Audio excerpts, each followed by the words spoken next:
This video is not made for kids. Hello and welcome everyone. आज हम पढ़ने वाले हैं क्लास 8 का ruling the country side chapter. लेकिन उससे पहले जरा मोटू लाल और चीकू की क्लास में चलते हैं। यो भूपेंद्र, स्कूल का बन गया हूँ मैं हेड बॉय और अब से सब बच्चों को मेरा होमवर्क करना पड़ेगा कंप्लीट। जिसने नहीं करा उसकी होगी पिटाई। भूपेंद्र, ये तो बहुत ही गलत बात है। हम सब ने मिलकर तुम्हें लीडर बनाया, वैसे ही होमवर्क इतना ज़्यादा मिलता है और अब हमें तुम्हारा भी होमवर्क करना पड़ेगा। हमें खेलने का तो समय मिलेगा ही नहीं। हाँ, बिल्कुल सही कह रहे हो तुम मोटूलाल। ये तो बिल्कुल हमारे साथ ब्रिटिशर्स की तरह कर रहा है। ब्रिटिशर्स ने भी हम इंडियंस के साथ ऐसा ही कुछ सुलूक करा था। अरे चीकू, ये बात तुम्हें कैसे पता है कि ब्रिटिशर्स ने हमारे साथ कैसा सुलूक करा था? अरे हाँ यार, तुमने क्लास 8 का ruling the country side chapter नहीं पढ़ा? उसके अंदर बिल्कुल क्लियरली बताया है कि कैसे ब्रिटिशर्स ने हमारे ऊपर अत्याचार करे थे। चलो दोनों मिलकर पढ़ लेते हैं वो चैप्टर मन्नू भैया से।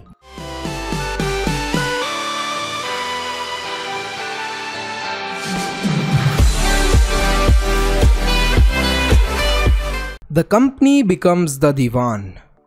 मुगल एम्पायर शाह आलम ने 1765 के अंदर ईस्ट इंडिया कंपनी को अपॉइंट करा था एज दीवान ऑफ बंगाल। ये सारा इवेंट हुआ था रॉबर्ट क्लाइव के टेंट में और इसको विटनेस करा था, मतलब देखा था, कुछ इंग्लिशमैन ने और इंडियंस ने। अब आपके दिमाग में क्वेश्चन आ रहा होगा, आखिरकार ये दीवान का मतलब क्या होता है और ये ईस्ट इंडिया कंपनी क्या है? तो जो ब्रिटिशर्स थे उनको ईस्ट इंडिया कंपनी के नाम से जाना जाता था। जो दीवान है, दीवान का मतलब ये होता है कि मान लीजिए कोई भी एक जगह है, वहाँ का जो भी फाइनेंशियल एडमिनिस्ट्रेटर होता है उसे हम लोग दीवान बोलते हैं। मतलब पैसे के रिलेटेड कोई भी चीज़ देख रेख होगी, वो अब कौन करने वाले थे? वो ब्रिटिशर्स करने वाले थे। और इस चीज़ की परमिशन किसने दी थी? मुगल एम्परर शाह आलम ने। अब जैसे ही इनके हाथ में पावर आती है, ये दीवान बन जाते हैं। ये धीरे धीरे करके हमारी कंट्री के ऊपर रूल करने की कोशिश करते हैं। सबसे पहले ये लोग क्या करते हैं? कॉलोनाइज करने की कोशिश करते हैं कंट्री साइड को। कॉलोनाइज का मतलब होता है रूल करना और कंट्री साइड मतलब कि जो गांव वाले एरिया होते हैं उनको।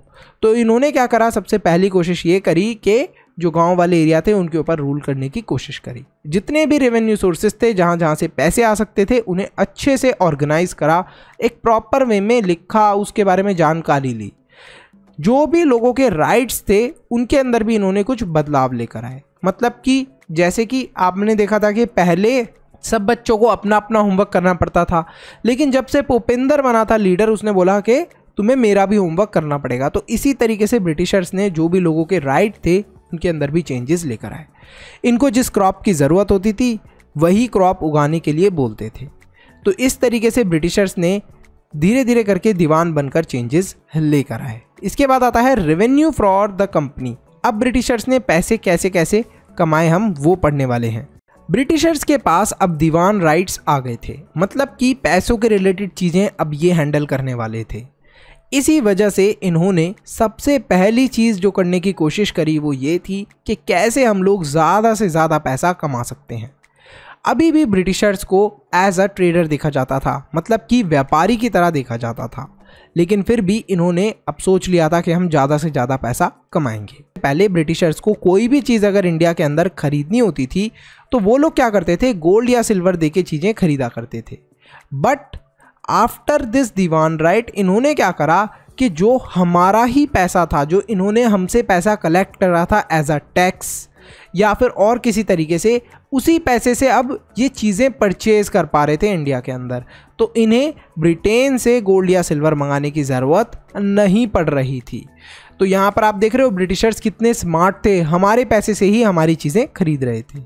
बंगाल की जो इकॉनमी थी वो काफ़ी ज़्यादा बुरी हालत में थी। पीजेंट्स और क्राफ्ट्समैन को अपने काम के लिए प्रॉपर पैसा नहीं मिल रहा था। जैसे एक ये पीजेंट है, इसने अपने फार्म के अंदर थोड़ी सी जगह है, उसके अंदर एनिमल्स भी पाले हुए हैं और खुद का कुछ ये क्रॉप वगैरह भी ग्रो करता है। अब जब इसके क्रॉप्स ग्रो हो जाते हैं तो इन्हें ये मार्केट में सेल करने के लिए जाता है। इसको मिल जाते हैं ब्रिटिशर्स। वो बोलते हैं देखो अब तो हम रूल कर रहे हैं तो तुम्हें सस्ते में ही बेचने पड़ेंगे अपने क्रॉप्स। बेचारे पीजेंट्स को दुखी होकर अपने क्रॉप सस्ते में बेचने पड़ते हैं, तो इसको काफ़ी ज़्यादा नुकसान होता है। ऐसे ही जो बेचारे क्राफ्ट्समैन थे, क्राफ्ट्समैन मतलब कि वो लोग जो कि अपने हाथों का इस्तेमाल करके कुछ इंटरेस्टिंग चीज़ें बनाते थे उस समय, जैसे कि पेंटिंग, मूर्तियाँ।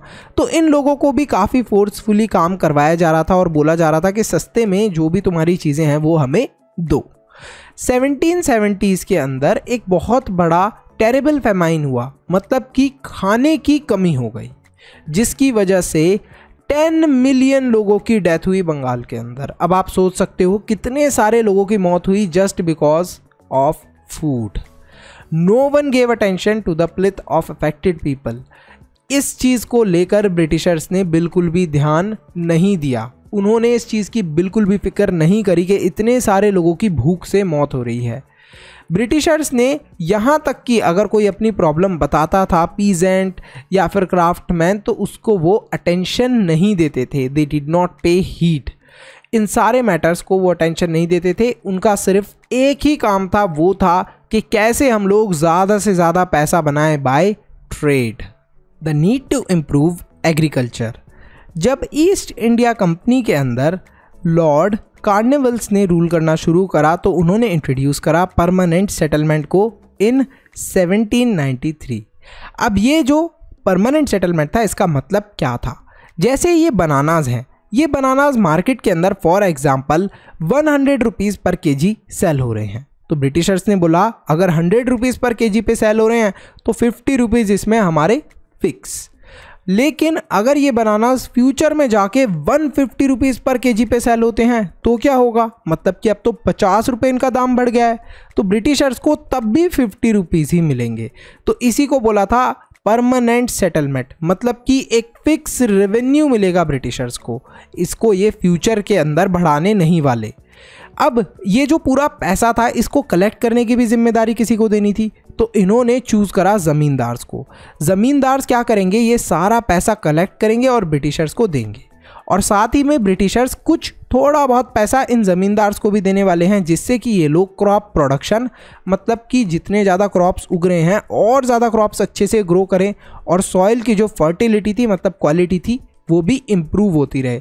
तो ये रिस्पॉन्सिबिलिटी ब्रिटिशर्स ने किन्हें दी थी? ज़मींदार्स को। क्या रिस्पॉन्सिबिलिटी थी? कलेक्ट करना रेवेन्यू, और दूसरी रिस्पॉन्सिबिलिटी ये थी क्रॉप प्रोडक्शन को देखना और फर्टिलिटी ऑफ सॉइल, मतलब सॉइल की जो फर्टिलिटी है उसे इम्प्रूव करना।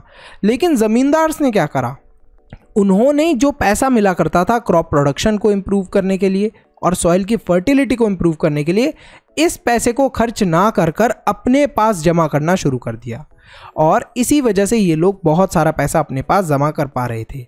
अब ये ज़मींदार्स कौन हुआ करते थे? ज़मींदार्स होते थे राजा और तौलकदार्स। तौलकदार्स कौन होते थे? उस समय के कुछ फेमस पीपल।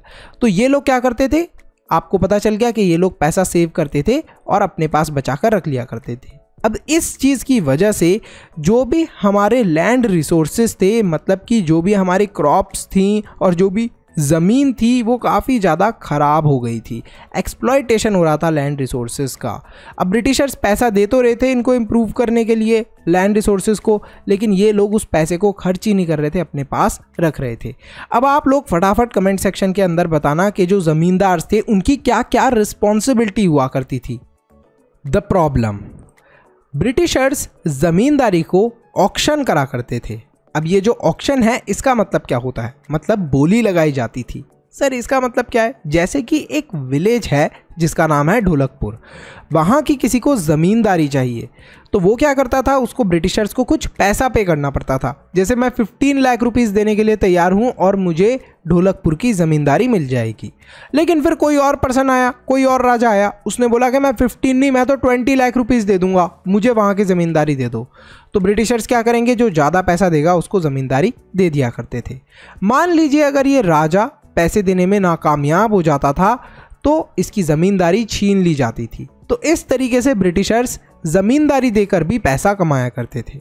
अब जो ज़मींदार थे वो बिल्कुल भी इंटरेस्टेड नहीं थे कि लैंड कैसे इम्प्रूव हो या फिर क्रॉप्स कैसे इम्प्रूव हो, क्रॉप्स का प्रोडक्शन। उनको भी ज़्यादा से ज़्यादा पैसा कमाना था, जिसकी वजह से जो क्रॉप्स का प्रोडक्शन था वो काफ़ी ज़्यादा कम हो गया। खेती बाड़ी काफ़ी ज़्यादा कम हो गई, क्योंकि ज़मीन के ऊपर और जो बेचारे पीजेंट्स थे उनके ऊपर कोई ध्यान ही नहीं दे रहा था। सब के सब पैसा बनाने में लगे हुए थे। लेकिन जैसे जैसे राइज इन क्रॉप एक्सपेंशन होता है, जैसे जैसे क्रॉप्स धीरे धीरे करके ग्रो करना स्टार्ट होते हैं, क्रॉप्स के जो प्राइजेस हैं वो भी बढ़ने लग जाते हैं 19वीं सेंचुरी के अंदर, जिसकी वजह से ब्रिटिशर्स को काफ़ी ज़्यादा गुस्सा आता है। अब इनको गुस्सा क्यों आ रहा होता है? देखो, क्रॉप्स का दाम बढ़ रहा है, पीजेंट्स को पैसा मिल रहा है, ज़मींदार्स को पैसा मिल रहा है, लेकिन ब्रिटिशर्स को पैसा नहीं मिल रहा। ऐसा क्यों था? बिकॉज ब्रिटिशर्स ने ही तो एक रूल बनाया था, परमानेंट सेटलमेंट वाला रूल, जिससे उन्हें फिक्स्ड रेवेन्यू मिलने वाला था। अब ये काफ़ी ज़्यादा दिक्कत की बात थी, तो ब्रिटिशर्स ने सोचा और तरीके जिस तरीके से वो पैसे कमा सकते हैं, तो उन्होंने अपने रेवेन्यू को बढ़ाने के लिए नए मेथड्स लेकर आए, जैसे कि महलवारी और रयोतवारी सिस्टम। एक एक करके इन सिस्टम को हम लोग पढ़ने वाले हैं। A system is devised. 19वीं सेंचुरी की शुरुआत के अंदर बहुत सारे ब्रिटिशर की जो कंपनी थी, इसके ऑफिशियल्स थे, मतलब जितने ऑफिसर्स वगैरह थे, उन्हें एक चीज़ समझ में आ गई थी कि अगर हमें मैक्सिमाइज़ करना है प्रॉफिट को, ज़्यादा से ज़्यादा पैसा कमाना है, तो हमें अपना सिस्टम चेंज करना पड़ेगा। जो ओल्ड रेवेन्यू सिस्टम था, इसे चेंज करना पड़ेगा। यहीं पर आते हैं एक इंग्लिशमैन जिनका नाम था हॉट मैकेंजी। इन्होंने एक नया सिस्टम रिलीज़ करा जो कि 1882 के अंदर रिलीज़ हुआ था, और इस सिस्टम को नॉर्थ इंडिया के अंदर रिलीज़ करा गया था। इस सिस्टम को बोला जाता था महलवारी सिस्टम। अब यहाँ पर क्या होता था महलवारी सेटलमेंट के अंदर, और इस महलवारी सिस्टम के अंदर जो रेवेन्यू कलेक्शन था, ये दे दिया जाता था विलेज के हेडमैन को। अच्छा, अभी तक रेवेन्यू और पैसे कलेक्ट करने का काम कौन कर रहा था? ये काम कर रहे थे ज़मींदार, लेकिन ज़मींदार की जगह अब ये काम किसको दे दिया गया था? विलेज के हेडमैन को। ये देखो, ज़मींदार्स को हटा दिया गया था और विलेज के हेडमैन को ये सिस्टम दे दिया गया था, और रेवेन्यू परमानेंटली फिक्स्ड नहीं था। मतलब अभी जैसा हमने ऊपर देखा कि ये बनानास थे, ब्रिटिशर्स ने अपना अमाउंट फिक्स करा हुआ था कि अगर ये 100 रुपीज़ के सेल होंगे तो 50 हमारे फिक्स हैं, अगर ये 120 के सेल होंगे तब भी हमें 50 रुपीज़ मिलेंगे, अगर ये 200 रुपीज़ के सेल होंगे तब भी हमें 50 रुपीज़ मिलेंगे। तो इससे ब्रिटिशर्स को नुकसान हो रहा था। लेकिन अब इस न्यू सिस्टम के अंदर ब्रिटिशर्स ने क्या करा था, मान लीजिए अगर 100 रुपीज़ के बनाना सेल हो रहे हैं तो इन्हें 50 रुपीज़ मिलेंगे, अगर बनानास 150 रुपीज़ के सेल हो रहे हैं तो इन्हें 75 रुपीज़ मिलेंगे, अगर बनानास 200 रुपीज़ के सेल हो रहे हैं तो इन्हें 100 रुपीज़ मिलेंगे। मतलब कि इन्होंने सिंपली अपना जो रेवेन्यू था उसे फिक्स नहीं करा था, जितना मुनाफा होगा उसमें से ये ज़्यादा से ज़्यादा पैसा लोगों से लेंगे। इस सिस्टम के अंदर रेवेन्यू कलेक्ट करा जाता था बाय महल किसे बोलते हैं हम लोग? विलेज का जो हेडमैन था, और ये सारा पैसा ब्रिटिशर्स को दे दिया जाता था। ये सिस्टम जो था, इसको शुरुआत में जो हमारा सेंट्रल पार्ट है इंडिया का, वहीं पर अप्लाई करा गया था, लागू करा गया था। अरे एक बहुत ही इंपॉर्टेंट चीज़ तो तुम करना ही भूल गए, फटाफट वीडियो को लाइक कर दो और चैनल को सब्सक्राइब कर दो। सब्सक्राइब के साथ में ज्वाइन का बटन होगा, उस पर क्लिक करके आप मेंबर भी बन सकते हो। अब मेंबर बनने के क्या बेनिफिट हैं और मेंबरशिप क्या चीज़ है? मेंबरशिप पेड है और मेंबर बनने के आपको बहुत सारे बेनिफिट्स मिलने वाले हैं जो आपकी पढ़ाई में बहुत हेल्प करेंगे।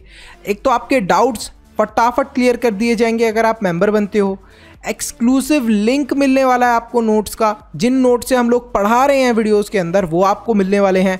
सैम्पल पेपर्स मिलने वाले हैं। अब ये जो सैम्पल पेपर्स हैं ये बहुत इंपॉर्टेंट है, आपकी पूरी एग्ज़ाम के लिए प्रैक्टिस हो जाएगी अगर आपने इन सैम्पल पेपर्स को सॉल्व कर लिया, और इन सैम्पल पेपर्स की हेल्प से ही आप 95+ स्कोर कर सकते हो। और भी बहुत सारे बेनिफिट हैं, लेकिन अब हम आगे अपने वीडियो को कंटिन्यू करते हैं। Munro system in the British territories in the south, मतलब साउथ इंडिया की जो भी टेरिटरीज थी जहाँ पर ब्रिटिशर्स रूल कर रहे थे, वहाँ पर उन्होंने एक न्यू सिस्टम अप्लाई करा जिसको रयोतवारी या रयोतवर सिस्टम बोला जाता है।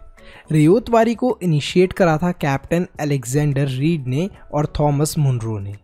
इस सिस्टम को all over south India extend करा गया, मतलब कि बढ़ाया गया। इस सिस्टम के अंदर क्या हुआ करता था कि जो रयोट्स थे उन्हें डायरेक्टली इन्वॉल्व करा जाता था फॉर कलेक्शन ऑफ रेवेन्यू। मतलब अभी तक आपने ऊपर देखा था सबसे पहले पैसा किससे लिया जाता था? ज़मींदार से।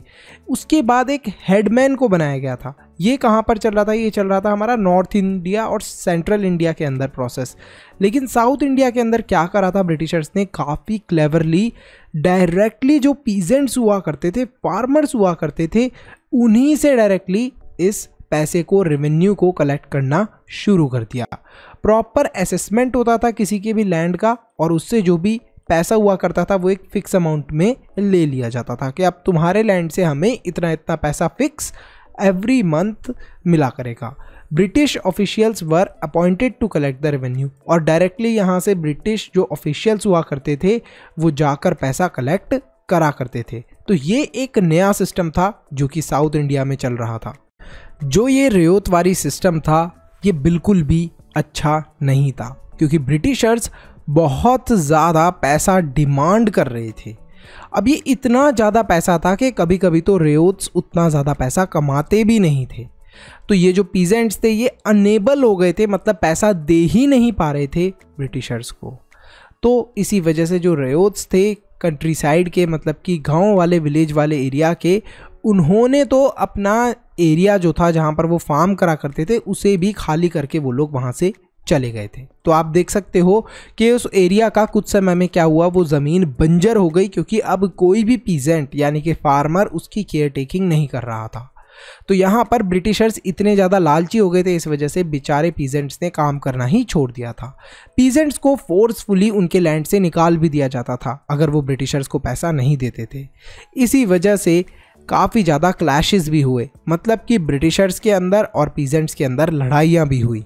Crops for Europe, late 18th century तक जो कंपनी थी, मतलब कि ईस्ट इंडिया कंपनी ब्रिटिशर्स, वो काफ़ी ज़्यादा कल्टीवेशन को एक्सपेंड कर रहे थे इंडिया के अंदर।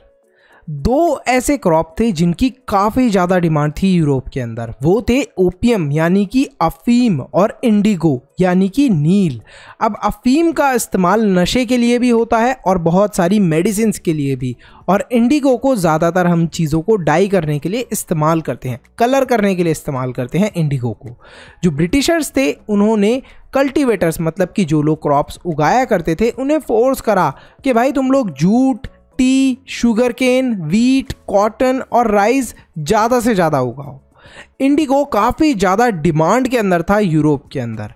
इसी वजह से इंडिगो को पाने के लिए क्या करा ब्रिटिशर्स ने, एक रूल बना दिया। अब इसी की वजह से ये जो रूल था 3 खतिया रूल, इसी की वजह से गांधी जी ने भी फार्मर्स का काफ़ी ज़्यादा सपोर्ट करा था और इस रूल को ख़त्म करने में उनकी हेल्प भी करी थी चंपारण के अंदर।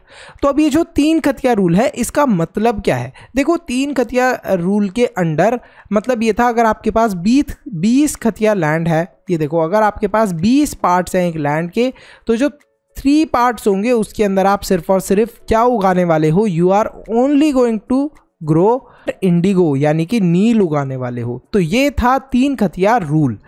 अब इस चीज़ की वजह से क्या हुआ कि जो क्रॉप्स उगाए जाते थे जैसे कि नील हो गया या फिर हमारा ओपियम यानी अफीम हो गया, ये जो क्रॉप्स होते थे इनको ज़्यादातर ऐसे लैंड पे उगाया जाता था जो कि काफ़ी ज़्यादा अच्छी क्वालिटी का होता था, फर्टाइल लैंड होता था। तो बेचारे जो फार्मर्स थे उनके पास बहुत कम ज़मीन बच जाती थी जिसके ऊपर ये और ज़्यादा खेती कर सकते थे। अब धीरे धीरे करके फार्मर्स के साथ क्या होने लगा कि ज़मीन कम होने की वजह से और ये वाले क्रॉप्स ग्रो करने की वजह से, जैसे कि नील वगैरह, इंडिगो वगैरह ग्रो करने की वजह से जो हमारे फूड क्रॉप्स थे इनका प्रोडक्शन क्या करना पड़ा, उन्हें रिड्यूस करना पड़ा। मतलब कि खाने पीने वाले जो क्रॉप्स थे अब वो कम उगाए जा रहे थे। क्या कलर की भी कोई हिस्ट्री है? बिल्कुल। जो रिच ब्लू कलर होता है उसे कॉमनली इंडिगो बुलाया जाता था पुराने समय में। काफ़ी ज़्यादा इसकी डिमांड थी यूरोप के अंदर और इसको इस्तेमाल करा जाता था फॉर डाइंग पर्पस, मतलब कि चीज़ों को रंगने के लिए यूज़ करा जाता था इस इंडिगो कलर को, और इंडिगो प्लांट को भी इसलिए ग्रो करा जाता था। इंडिया सबसे बड़ा सप्लायर था इंडिगो का पूरे वर्ल्ड के अंदर 19th सेंचुरी में।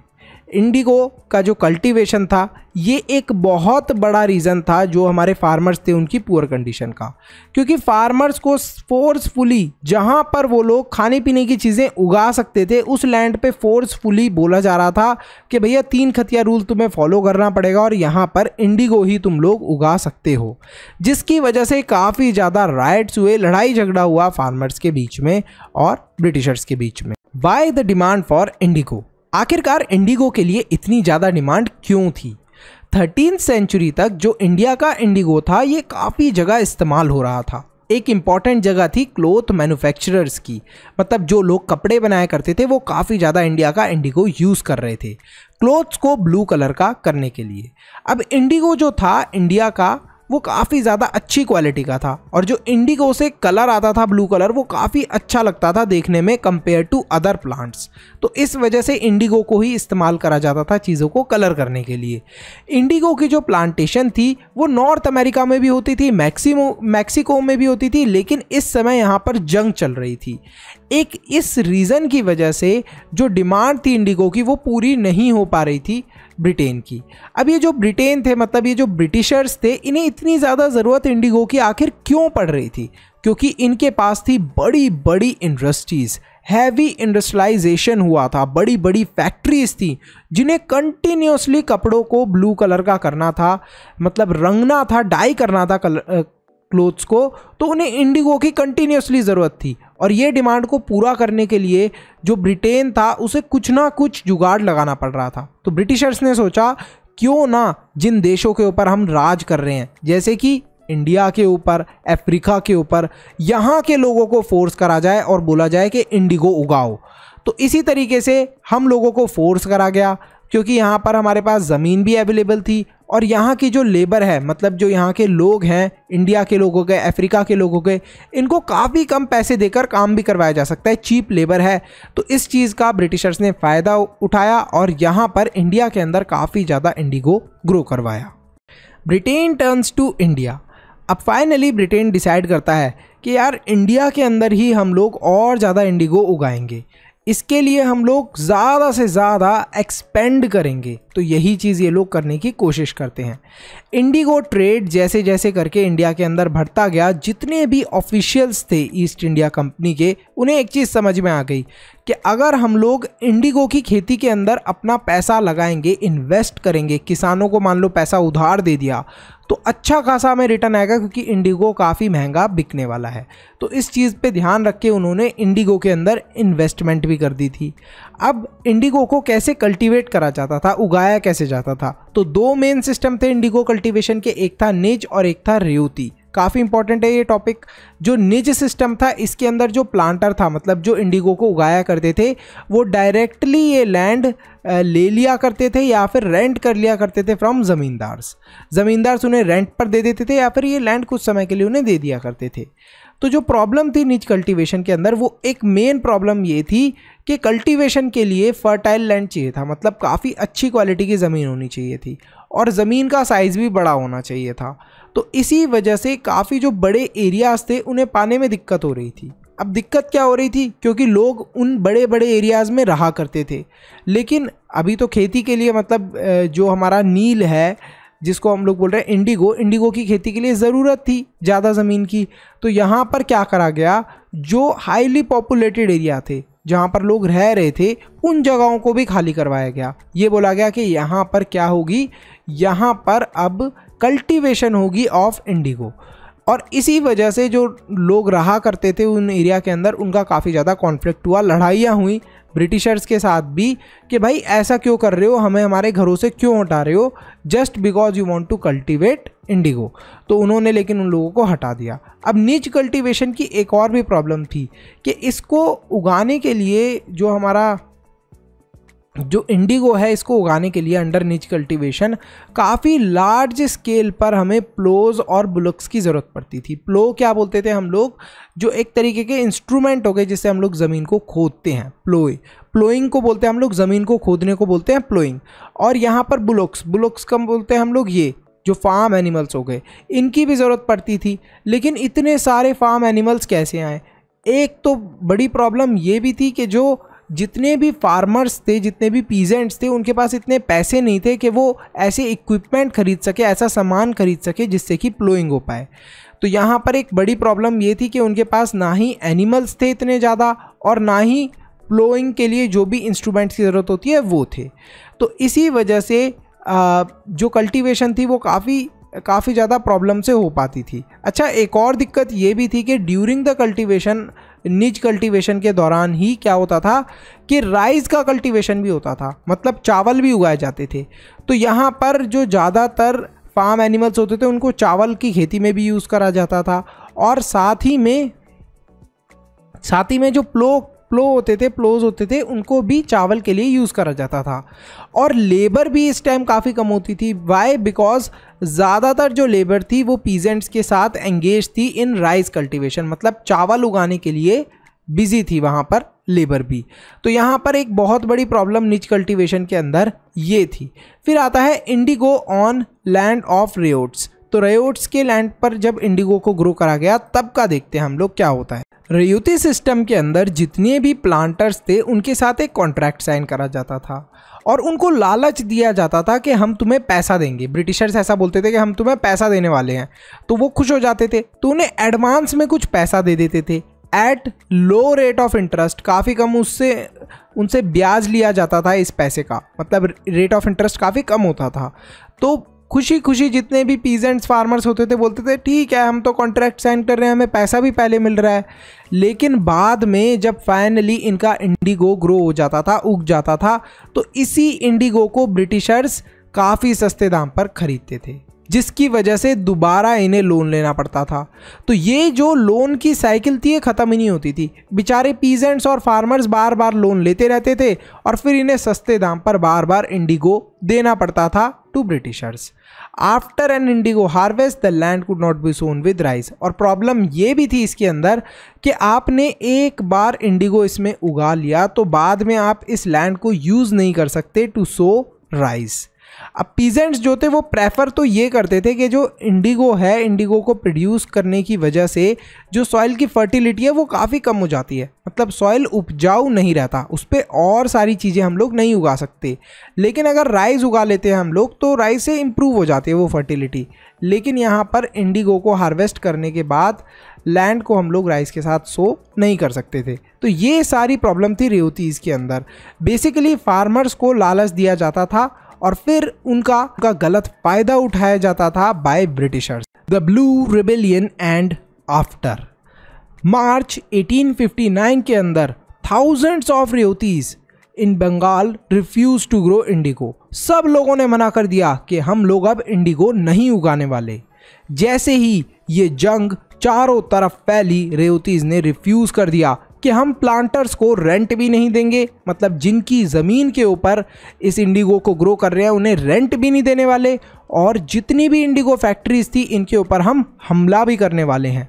रेवतीज ने ये भी कसम खाई कि अब हम लोग बिल्कुल भी पैसा नहीं लेने वाले इन ब्रिटिशर्स से एडवांस में। तो देखो, जैसा ऊपर हमने पढ़ा था कि ये लोग क्या कर रहे थे, ये लोग कॉन्ट्रैक्ट कर रहे थे, ब्रिटिशर्स उधार पैसे दे रहे थे पीजेंट्स को, फार्मर्स को, कि ये आप उधार पैसे ले लो हमसे, ठीक है, और इस पैसे का आप हमें थोड़ा थोड़ा इंटरेस्ट देते रहना। और बाद में जब उनका इंडिगो ग्रो हो रहा था तो उस इंडिगो को यही ब्रिटिशर्स काफ़ी सस्ते दाम पर खरीद रहे थे और फिर दोबारा से फोर्स कर रहे थे फार्मर्स को कि हमसे लोन लो, फिर दोबारा से इंडिगो ग्रो करो। तो यहीं पर रेवतीज को ये चीज़ समझ में आ गई थी और उन्होंने मना कर दिया कि अब हम बिल्कुल भी जो ब्रिटिशर्स हैं उनसे पैसा नहीं लेने वाले।